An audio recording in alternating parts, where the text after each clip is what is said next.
cadre de la religion.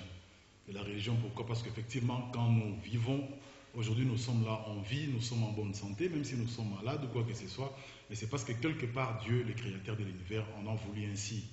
Voilà pourquoi ce soir, mesdames et messieurs, nous vous proposons juste une page de religion, n'est-ce pas, pour que nous puissions nous rappeler que malgré que nous sommes en vie, malgré que nous sommes en bonne santé, malgré que nous sommes malades, malgré que nous avons beaucoup de problèmes, mais il y a quand même un créateur des cieux, de la terre, donc de l'univers, qui, n'est-ce pas, qui nous prête sa vie par sa grâce, rien que par sa grâce. Et pour y parvenir, nous ne sommes pas seuls sur ces plateaux de la RTKIS, nous sommes accompagnés, mesdames et messieurs, ce soir avec le frère Fortine. Lui, il est évangéliste, il va ensemble avec tout au long de cette animation, il va parler de l'évangile, il va essayer de nous dire quelque chose de très important, vous qui nous suivez de partout, ici à Kisantu, à Mbazangou, à Madimba, en tout cas, ne dormez pas s'il vous plaît, car c'est la bonne nouvelle de Dieu que le frère Fortune veut nous annoncer ce soir. Frère Fortune, bonsoir. Bonsoir mon frère Serge. Merci beaucoup frère Fortune, tomonio na plateau na biso RTKIS. Sango nini oyo na ngope d'abord liloba liboso pona koyamba bandeko oyo baza kotala biso na bandako oyo salamo nini frère Fortune. Merci beaucoup ndeko Serge na tondio matondo mingi. Sango oyo tomemi na poko ya lelo epai na bino bandeko na biso awa na Bakongo ezali sango malamu ya Yesu Masiya. Kotala ezui mwa mikolo ebele tozosala batu tozozonga tomonani lisusu lelo vraiment lokumu mingi ezonga epai ya Yesu Masiya oyo asali biso ngolu tomona lisusu na ngonga oyo deja ya butu makasi boye kozala en direct liboso na bino pona kopartage mama na likambo na biso oyo tokoki koloba état ya église. Voilà, merci beaucoup frère Fortine. Le but oui koloba likambo ya état ya église. Donc thème ya page ya religion ya pokwa lelo ezali bongo état ya église. Ndenge lingomba ekoki kozalela. Yango frère Fortune oyo azalaka bongo na Kinshasa, en tout cas azali mingi évangéliste oyo amipesaka mingi na ba province ya mboka na biso Congo, notamment awa epa na biso na Kisantu na Ingisi ayaka moi de temps à autre la mission moko kaka koya kosunga ba peuple ya Nzambe ba chrétien oyo balali éparpillé awa na Kisantu na Ingisi na Mbanzangungu na Madimba bisika nso boza kolanda RTKIS. En tout cas frère Fortine alobi amebi no sango malamu. Frère Fortine oponi thème oyo état de l'église.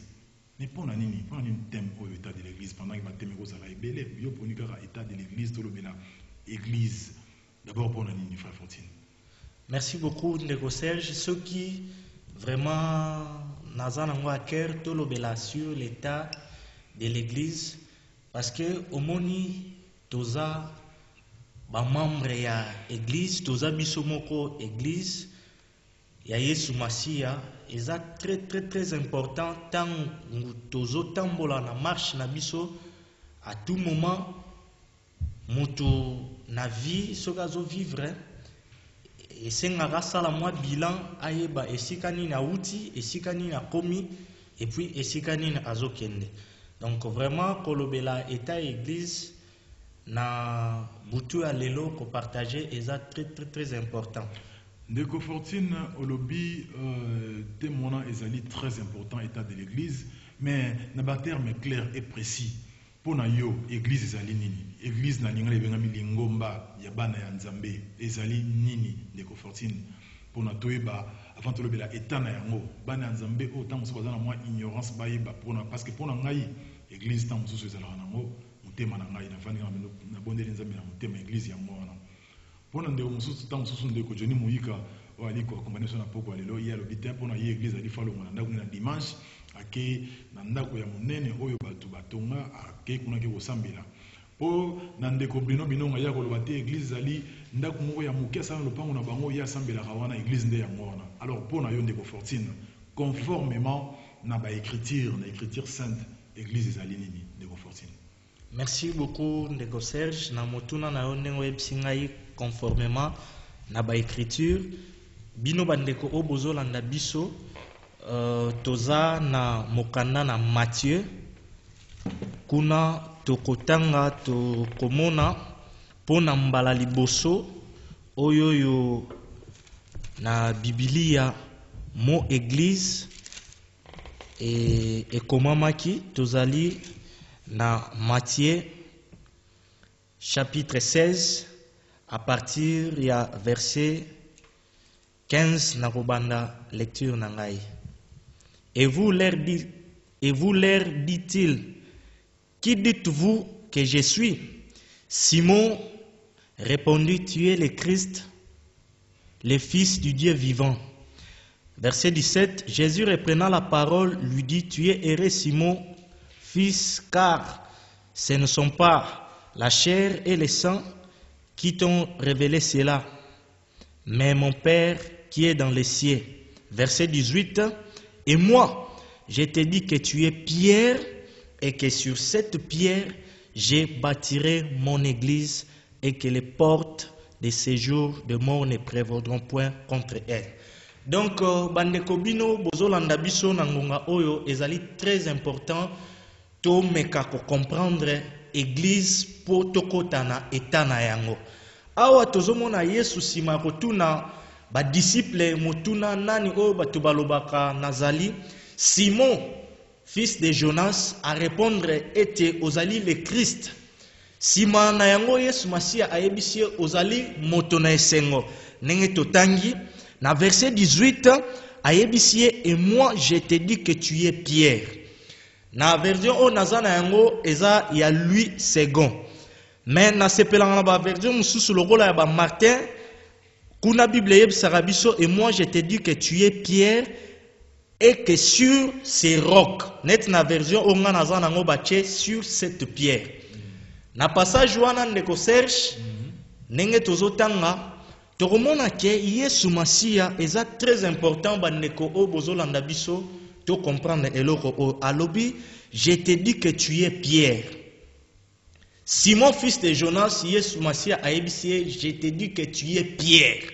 Lelo passage wana et comment mal interprété pour na misusu bakoma koloba ke non Yesu atongi lingomba na ye likolo ya petelo atombola ki petelo likolo ya baye kolinyo solelo na passage wana bandeko ndeko Serge na bino bandeko bozolanda biso en direct et sengeli to comprendre Pierre o ya liboso Yesu Masia azoloba na Simon elingi koloba Petros oyo na ndenge tozolobela na français botokoki koloba caillou to pe la petite pierre donc mabanga oyo ya mikie. Maintenant ayebisi ozali libanga ya mukie ndenge totangi je te dis que tu es Pierre et que sur ce roc donc likolo ya libanga ya munene je bâtirai mon église. Donc déjà ndeko Serge na motuna o tuningai tango tozolobela église esengeli to comprendre le passage au malam avant to kota na ba passage mosusu. Yesu Masia azosala promesse ayebisi Simon ke ozali libanga ya muke likolo ya libanga ya munene ngai moko na kotonga église na ngai. Donc déjà tozo comprendre que na refungula moi parenthèse mo ya muke bandeko bozolanda biso na Bible église eza représentée na ba lolenge ebele. Tozomona na ba verset mususu ezotalisa biso église lokola fiancé ya Yesu Masia, église lokola corps de Christ. Mais na image oyoyo to lingi kolobela pona ko répondre na lombango ndeko na question na yo ezali image ya ndako. Parce que ndenge uta koloba ndeko Serge ezana bandeko mususu balobaka dimanche que non na kei na église. Mais awa tozomona Yesu Masia ayebisi Simon koza libanga ya muke likolo na ngai libanga ya munene na kotonga église na ngai wana azo promettre ye. Bon sikoyo nango sepela lisusu totanga passage moko ndeko Fortune merci tozolukaka passage wana donc Bible ezali clair nesi kana ndenge yo moko lobi otangi yango ma Bible lobi Yesu a lobby et pas ya Thomas Pierre a lobby na ye Pierre ozali libanga na likolo ya libanga vraiment ozali libanga ya moke likolo na nga libanga ya monene na kotonga église na nga. Donc tozo comprendre que église ezali batu. Donc eza libanga o eza physique te permettre ngande ko Serge ndenge na lobaki parce que na mokana na 1 Pierre chapitre 2 kuna apôtre Pierre azoyebisa bandimi nini na Matthieu o tozolobela. Approchez-vous de lui, pierre vivante. Donc, ne totangaki Yesu yemoko alobi ke azarok libanga ya munene. Yangwana Bible sabiso approchez-vous de lui, pierre vivante, rejetée des hommes, mais choisie et précieuse devant Dieu. Donc ici et vous-même comme des pierres vivantes. Vous comprenez ce donc promesse oyo Yesu Masia a lobaki o tomoni wana epai ya Simon fils de Jonas eska tozalaki tobandaki na Matthieu chapitre 16. Donc pour na ko résumer na mukuse kozong selon maloba na bino bandeko bozona na biso to comprendre et sengeli to sosola ete et vous-même comme des pierres vivantes édifiez-vous pour former une maison spirituelle. Donc frère Fortine so lani malam donc en bref église ezali nde biso bato. Oui. Donc l'église zate que non mais on expliquer maintenant moi différence on a nuance on a parce que nga peta muso na église ezali et ce qu'on a sambela on te peut exemple tant muso na kanyi misu pa ina fandi on a sambela mutema na église bon on est ko mutema na ngai tant muso pe na lobi non na ke sika mo bo na bongisa so na kote sika na kanisi bon monene na nzambe et sika on est na monene na obenga église. Alors pour nous autres lelo vous allez confirmer son nini par rapport à la définition nette et exacte par rapport à la Bible. C'est quoi l'église? On a rappelé le l'église à la bonne nini. Merci. Merci beaucoup ndeko nenge na yebisi bandeko nyoso tozo partager ndenge totangi eloko ya moto esengeli to retenir église ezali biso batu oyo toyambi Yesu Masia totikeli ye esika ya bukonzi yende atambusa bomo ya moto na moto. Donc moto o an yambi Yesu Masia tozomona Bible yebisi biso là où 2, 3 sont réunis à mon nom Yesu Masia mutazolo ba je suis là au milieu de. Donc ba oyo ba yamba etango bazo sangana na tina kombo na Yesu bazo former église ya Nzambe. Donc pour nous préciser que église ça n'a rien à voir na bâtiment mais pour nous kolobela église ya Yesu Masia tozomona nde biso bato. Voilà, merci pour l'église ya Yesu Masia tozokomona bongo biso bato. Mais olobi na thème na yo olobi état de l'église. Donc yo olingi église yango ezala na lolenge nini. État soki tolobi ke église ali bongo bato. Donc bato oyo bali ko sangana pona kokumisa monene na Nzambe bakoki kozala ndenge nini so na comprendre malamu po ya solo bakumisa Nzambe na bosolo. Donc de fortune ko éclairer biso pona yo état, c'est-à-dire bas caractère, bas comportement, bas ligne de conduite, bas objectif à atteindre, bas grande ligne, il y a église dans les bottes de Nzambe. Oui, ça va m'ouvrir, ça va m'ouvrir. Merci beaucoup, Ndeko Serge, pour la mutuna na yo. Tant tozolo bela état ya église, ndenge na loba ine bandeli eza na mutuya mingi. Na kolobate babiloko oyo ngai nazo raisonner parce que lelo soko bimi na bacoin okomona kuna bakomi église boye mais nakosepela tomeka kosala mwa tableau moko tomeka kosala mwa parallélisme moko entre ba réalité oyo tozo vivre lelo ndeko Serge na oyo ezali na kati ya makomi na Yesu Masia.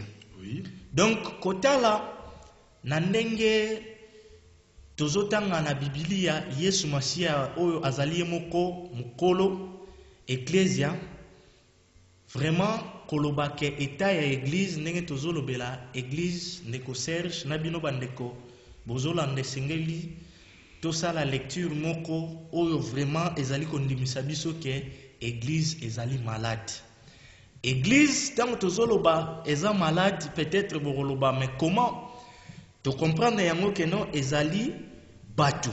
Donc déjà bandeko bozolanda biso pona ko gagner temps et sengeli to comprendre que tant tozolobela église tozolobela ba bâtiment o to kena mokola yengate ke biso bato église tel biso bato église non non non non non parce que Yesu Masia a alobi je bâtirai mon église to comprendre yango que non azo bâtir yango na biso bato lelo yo tozomona bato tango bazo sangana pona ko former ndenge totangi maison spirituelle ya Nzambe église ya Yesu Masia makambo nini ezali ko se passer tozomona lelo ba église tozolobela ba réalité o tozo vivre bandeko ekomi transformer toyebite toloba yango na ba club oyo baninga bazokutanaka na ba muziki tope na ba entreprise kopesa ndeko Serge ndakisa moko lelo yo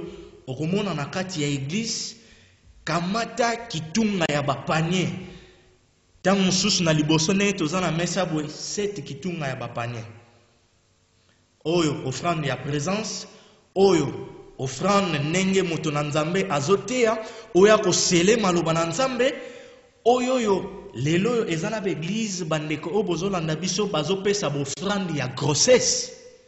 Voilà pourquoi tozolobela état ya église. Voilà, état de l'église, mesdames et messieurs, vous qui venez à peine de nous rejoindre ici à la RTKIS dans le cadre de cette, de cette tranche, n'est-ce pas, de la religion. Nous sommes en train de parler avec le frère Fortune. Il vient de Kinshasa, il est là juste pour édifier le peuple de Dieu dans le cadre de l'évangélisation. Alors, le thème de ce soir, c'est donc l'état de l'église. Sur l'ingipe au côté de parfum, état de l'église, pour na yo église zanini, pour na yo église ekozala ndenge nini, tant sou contribuer un plus ou bien au pesa pays likanisi na yo par rapport à notre lobela awa na invité na biso frère Fortune, tinde la biso alors contribution na yo na 089 66 pardon 089 78 84 200 de l'obis 089 78 84 200 tinda contribution na yo pour na to évoluer na yo et longo mulandi bia RT qui soit pour la biso partout na bisika oyo ozwami. Alors tout si maloba bongo et pas yandeko Fortune oyo bandeko le biso likambo tali bongo effectivement église ko comparer ba pratique ya lelo na ba vrai sens ya église ya Nzambe ndenge yango il fallait ezala ndeko Fortune maloba izongi bongo et pas na yo. Oui, tolobaki ndeko Fortune pona yo conformément à la volonté bongo ya Nzambe. C'est-à-dire mutu oyo ou bien prédicateur oyo azali ko kamba lingomba. Pona yo ezali akoki ko se comporter comment ou bien ba chrétien lingomba wana bakoki ko zala na comportement nini pona effectivement bisika baza ko sangana. Et bien bongo église na bango ba chrétien na ba kambi ya lingomba wana ba ikozala na ndenge lolenge nini conformément à la volonté ya Nzambe oyo epesameli biso na katikati ya liloba na ebengami na kombo ya Biblia. Merci beaucoup ndeko Serge na repréciser eloko mo ya motuya na question tuningai déjà ndenge nazo sala effort na lisunya molio mosantu pour que ezalate oyo nga na lobi kolandisama na makomi na Nzambe tozomona église moko te ndeko Serge bandeko bozolanda biso oyo ekambamaki na moto na Nzambe moko à la tête ndenge tozomona lelo na bamangomba ebele. Donc bandeko babandaki ko travailler en équipe et oyo azali lokola mutu eza Yesu Masia. Pona kokota rapidement lisusu na question oyo opposé ngai ndeko Serge pona koyeba église ya solo bana Nzambe ya solo na ndenge mutuna na yo ezali et puis nini ya mutu ya o esengeli basala na koloba ke esengeli baye bananu nini oyo nkolo atindi lokola o soulever des points na kolobela nanu ba prédicateur parce que na uta kolobela yango ne bandelita mutuna inga pourquoi état église parce que lelo tozo comprendre te ba makambo ekomi ko salama ebele à moins que ezala nango église na yo mais soki eza église ya Yesu Masia oyebi ete ozali wana lokola mobokoli bampate ozali moko na kati ya lisanga ya bakambe ozali mwana Nzambe esengeli totikala na moboko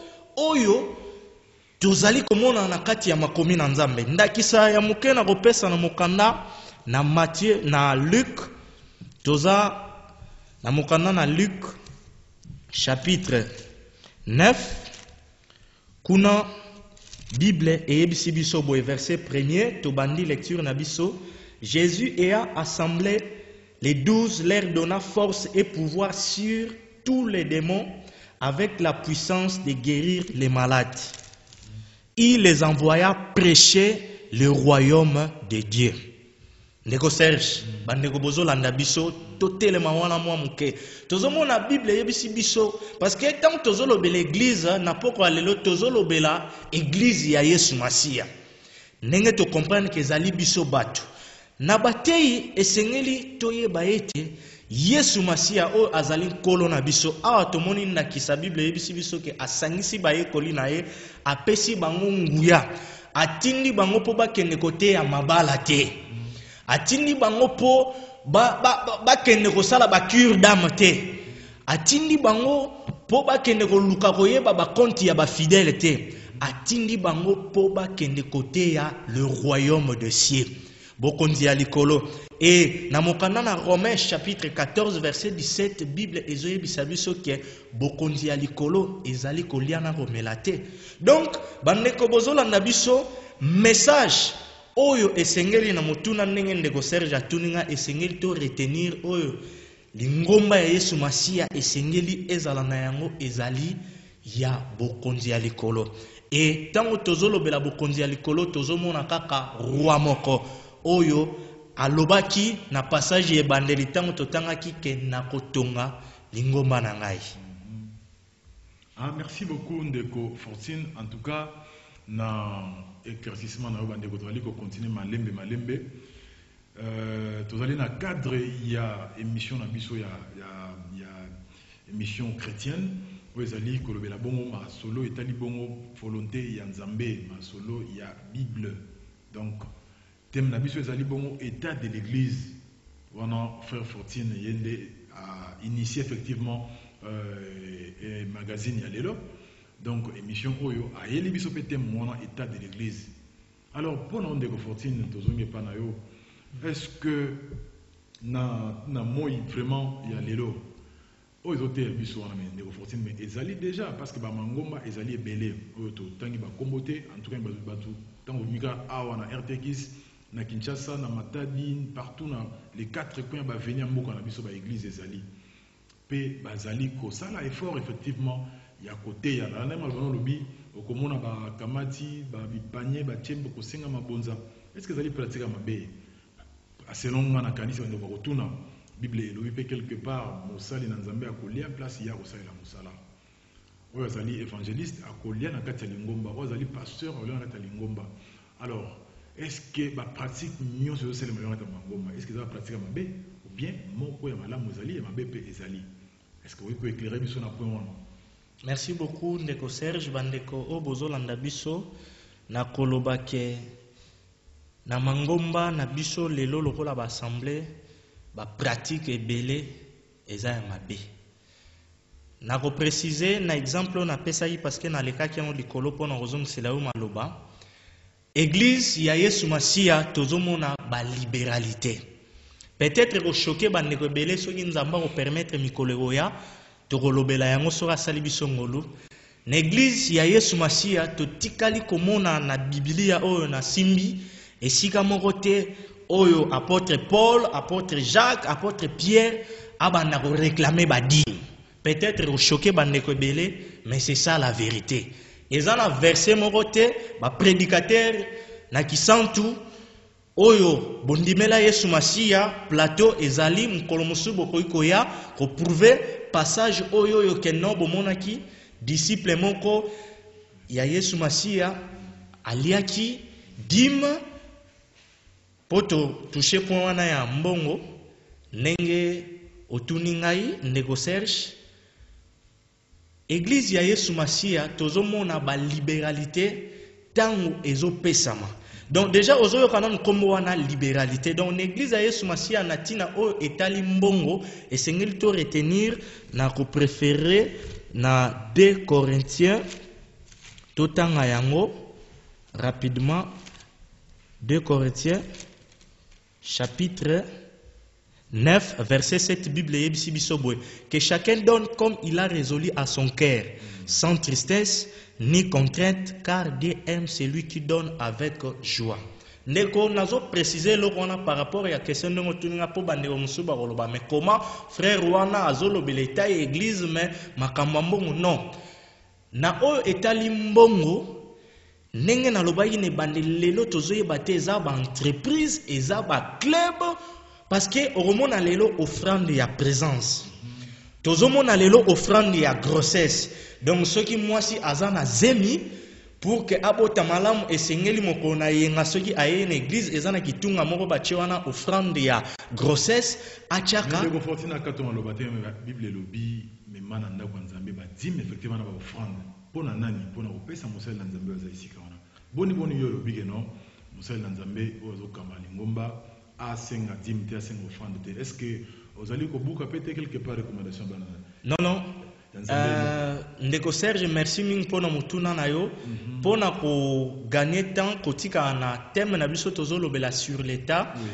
omoni passage oyo olobi wana ke bomema na ndako ya nzambe badimu tututu na mukuse ndenge bandeko bazolanda biso na kosoulever yango peut-être tokokota na mozindo na yango mkolo nzamba ko permettre tolobela dîme déjà faut toyeba ke wana eza passage moko oyo ebandaki nanu ko concerner ba peuple te nzambe na Malachi azoloba na ba levite parce que na boyokani ya kala parmi ba loi oyo tozolobela ya dîme ezalaki na 4 sortes ya dîme oyo bandeko ebele na mangomba batera biso yango te tozomona dîme oyo mutu ye moko esengelaki aliaka chaque année eza na dîme mususu oyo ebandaki kopesama chaque 3 ans mpona bapauvre baveuve baorphelin eza na dîme mususu oyo mpe bandaki kosalama chaque 3 ans koya epai ya balevite parce que bango bazalaki na héritage te et 4e sorte ya dîme ezalaki la dîme de la dîme oyo balevite babandaki kozwa epai ya ba peuple pour que bamema yango na temple sikoyo ndeko Serge na motuna otuni ngai ke balobi boya na badîme baofrande na ndako ya nzambe passage wana na ntango wana ebandaki koconcerne balevite oyo bazalaki na ndingisa kolandisama na mobeko ya kozwa eteni na zomi epai ya bapeuple mais sikoyo na tour na bango babandaki kopesa yango te na kati ya temple yango wana nzambe abandaki koyebisa bango donc nako préféré vraiment to parenthèse wana pour que totikala na question na biso na mukuse passage wana bandeko ntango bazoyebisa biso ke non boya na badime na bino ezo concerner biso peuple ya nzambe te biso église te na mikolo ya soki nzambe asungi biso tokolobela yango donc na bane koloba na ntina oyo etali mbongo esengeli moto na moto apesa lolenge akaniseli na motema na ye lelo tozomona bateyi nsima ya koteya or tomoni yesu masiya atindi bayekoli bateya bokonzi ya likolo mais lelo na mingi tozomona nini bamateya moko kaka ya koexcite bapeuple ya nzambe okozala champion okozala mutu kasi mokila te ata oza na yo moto na ekobo ata oza na yo kulunaire yango eza nango problème te yaka kaka na mbongo na yo nzambe aza nzambe na mawa nzambe atalaka oyo moto azopesa yango na okomona lelo offrande ya action de grâce okomona lelo offrande ya présence okomona lelo offrande ya grossesse donc bandeko na tina o etali mbongo tango tozoloba eta ya église eza malade parce que ekwei na piège lelo yo bokonzi ya likolo ekomi remplacer na mbongo na kati ya mangoma na biso. Voilà frère Fortine, alors pona yo alors qualité ya église ya nzambe ezali nini l'église ya nzambe ekozala revêti na qualité nini o azali bongo mokambi ya église o azali bongo membre ya église oyo ya nzambe vraiment akoki kozala na comportement nini na moni mpona ndeko Johnny aza kosinela biso ke tobandi kokende vraiment na suka ya émission soki okoki koedifie bana na nzambe vraiment na mokuse bazala na comportement nini pour effectivement lobi na nsima ya vie oyo tozala na mokili baleka kokota donc na bokonzi ya nzambe na likolo. Merci beaucoup ndeko Serge pour na mutuna na yo tant tozolobela eta église ndenge tuni qualité nini église esengeli ezala na yango bandeko to comprendre ete église ezali biso soki oyamba Yesu Masiya. Parce que la Bible yebisi biso que ne savez-vous pas que votre corps est le temple du Saint-Esprit. Donc tozali e fan de lo ya Nzambe na kati ya molimo santo. Awa tomoni ke Yesu Masiya azotinda bayekoli po bateya bokonzi ya likolo. Or bokonzi ya likolo eza koliana komela te. Bible yebisi biso que sans la sanctification personne ne verra le Seigneur. Elinko lobani tant oza prédicateur message oyo esengeli eteyama na lingomba ya Yesu Masiya ezali ya bokonzi ya likolo. Bokonzi ya likolo oyo ezali po moto akota yango esengeli abima na ekobo, esengeli abima na kindoki, esengeli abima na hypocrisie, esengeli abima na oyo nyonso eza kopesa Nzambe lokumu te. Parce que na ndenge toninga qualité ya église oyo nini esengeli toza la Bible yebisi biso que le Seigneur viendra chercher une église sans tache. Donc esengeli tomi kitisa liboso ya Yesu Masiya afin que ye alimbisa masumu na biso tondima ye azala nkolo na biso non premièrement po tozwa mabala po tozwa ba voyage parce que ndenge tozolobela eta église lelo église eza malade parce que message lelo tikali matin midi soir prospérité libala royaume eza lisusu prêcher te lokola lingomba ya Yesu Masiya bandeko esengeli to retenir ete église tozali appelé pour na biloko ya mokili oyo te naza contre mutuka te naza contre libala te ndeko Serge ndeko Nzambe akoki ko permettre ozala na yango mais yango te mutu eza finalité to ya mutuya epai ya Yesu Masiya parce que même Bible ezobisa biso que non car Dieu a aimé le monde qu'il a donné son fils unique Oyo azali nkolo ya lingomba afin que quiconque croit en lui ne périsse pas mais qu'il ait la vie éternelle. Donc état ya église lelo eza malade parce que to bimi to pesi mokongo na oyo azali mobikisi na biso Yesu Masiya to se tourner na babiloko oyo ezali ya pamba pamba pendant que Bible ezobisa biso chercher premièrement le royaume et la justice de Dieu et toutes choses biloko nyonso européen mela biso na sima. Voilà, merci beaucoup Ndeko Fortune, merci beaucoup Ndeko Gloire à ton message à lobby. En tout cas, merci pour la émission à Bino, pour la page à religion à l'élo. Madame, bon insister dans les Cambotali Bongo, Galate 6-6. Elle est venue là. Galate 6-6. C'est pour ça que nous avons pensé pour nous. Ndeko Johnny Mouika, en tout cas, ce qu'on fait, ça fait Ndeko Fortune, moi, quelques minutes, attends la version, on a les avons reçu le bota, Yanzambe et Zakolanda. Et puis, pour édifier le peuple, la tranche Nabiso, il y a. Merci beaucoup. Ndeko Gloire, Ozo Landabiso, Kino Nangonga, Oyo, Nzambe Apambola yo. Passage oyo ya Galate 6-6 est très important, ne tozolobela état et église. Et qu'on prouve que l'église est malade parce que lelo mabe na biso pe bandimi ezake to komisa ba pasteur le rôle la Bible na biso tellement merci beaucoup Galates 6:6 et lobi boye que c'est lui à qui l'on enseigne la parole fasse part de tous ses biens à celui qui l'enseigne. Ne vous y trompez pas, on continue. On ne se moque pas de Dieu, c'est qu'un homme aura semé, il les moissonnera. Que celui à qui l'on enseigne la parole fasse part de ses biens à celui qui l'enseigne. Passage est simple, mais le passage wana est comme un lokola, il y a un prédicateur oyo telemaka tous les dimanches que Kabela Moussa Nanza Ndeko Gloire au tinel biso pas question wana na mukuse pona ko gagner temps et linko lobanine ndeko nyonso parce que na cette romone esengeli to sala yango na bandeko nyonso donc Bible est claire esengeli to kabula oyo tozana yango na bandeko o bazote ya biso maloba na Nzambe donc na balabala ndeko akoki kote ya yo liloba Nzambe okabeli mai eza mabete donc mais lelo na l'église na biso tozomona ke no ba passage wana e komi komema biloko ebele Galate 6:6 esengeli bosombela pasteur Jeep bosombela e lupango pourquoi parce que c'est lui qui travaille à l'hôtel mange à l'hôtel c'est faux or tozomona ba ene na biso na Bible lokola ba apôtre Paul ba baneko sala ba tante oyo ezake azala na charge ya mutu moko te.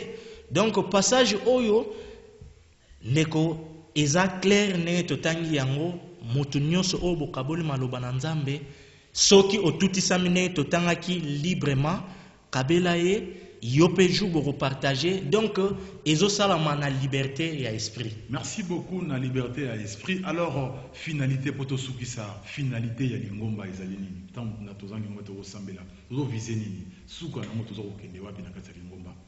Voilà un peu ndeko. Merci beaucoup ndeko Serge pour na kosukisa finalité ya église ndenge na ute koloba esengeli nanu to prendre conscience ya état na biso ke tobimi libanda ya makomi miso na biso ezonga epai ya Yesu Masia parce que ye mutu oyo totangi ke azotonga lingomba na ye et puis asali elaka finalité ezali ke un jour Yesu Masia akoya kozwa lingomba na ye. Tant tozoloba lingomba Yesu Masia akoya kozwa ba bâtiment oyo ba maçon batongi te to ba kombo to koma ko bundana nango butumo église telle non. Eza biso bato na ye oyo toyambiye tozana molimo na Nzambe nde akoya kozwa biso mais condition eza moko ndeko na ngai tokonetwa mangulu ngulu te parce que oyembaka na chorale parce que oza protocole non. Finalité ya église eza enlèvement et pona kozala enlever kokota na kembo ya Nzambe esengeli otambola na vie ya kiboyenge bene. Voilà, merci beaucoup ndeko Fortune na pression na yo wana en tout cas pona poko lelo bandeko balantoti ko c'est tant tout tika na moi lelo moko vraiment pona to clôturer na poko lelo ndeko Fortune oui ça va bana na Nzambe nini. Merci beaucoup na mukuse pona ko clôturer to koyebisa na bana na Nzambe ete na mwango ka muke auto partager to comprendre église eza nini lelo yo mutu na mutu apprendre conscience que ye mokonde esengeli abongisa bomo na ye pour que azala enlever Yesu Masia azana nzela yo oyo oteaka maloba na Nzambe yo pe oyo oyokaka maloba na Nzambe epai ya basali na Nzambe mususu esengeli ofanda na kati ya makomi. Tango o tozana yango eza tango moko tozo encourager bandeko bon multiplier ba temps ya ba prière na ba mabota na bino parce que ndenge to uti ko lobango ne bandeli église eza ba bâtiment o tokenda mokola yenga te ko sanga na bandeko oui c'est bien mais senge to renforcer ba église des maisons o eza na kati ya mabota na biso to tambola na crainte ya Nzambe na vie ya sanctification non kaka poto zwa libala pour kaka tozwa mituka te mais parce que un jour tokozala enlever tozana mokili oyo mais mokili oyo eza ya biso te yo oyo opesa motema na yo libanda ya mobikisi mosusu à part Yesu Masia mobikisi mosusu azali te libaku yango oyo epesameli yo ndeko na ngai ondima Yesu Masia otikela ye bomoi na ye na yo akangola yo pour que un jour tonetama elongo na basantu nyonso. Voilà, merci beaucoup bandeko balandi ya radio télévision Kisantu bisika bozwami totali mingi na Kisantu na Mbanzangungu na Madimba na Sonabata na Lula Kimpese en tout cas un peu partout to pesi bino merci tant vous pesi attention malgré ba air eza mwa koleka mingi to tiri bino tabo la malamu na buto lelo wana ezalaki liboso na bino ndeko Serge Vunda oyo azali moko ya ba animateur awa na radio télévision Kisantu na buto lelo to na ndeko Johnny Moïka ene ezalaki bon na masima ya caméra pe kuna na régie finale invité na vidéo de bongo frère Fortune oyo autolakisa biso lolenge vraiment to ko ndimela l'église lingomba ya Nzambe a to définir biso merci pour na rappel na ye ndeko Fortune ezala mbala ya sukate tant so epesameli yo les cas susu na bango mso ba moi pour na codifier bana ya Nzambe alors bandeko bala bitopesi bino vraiment merci bosika na programme ya RTX parce que Johnny Moïka zaona pour na kopesa bisengo na bino nyonso au revoir. Utana Malasima.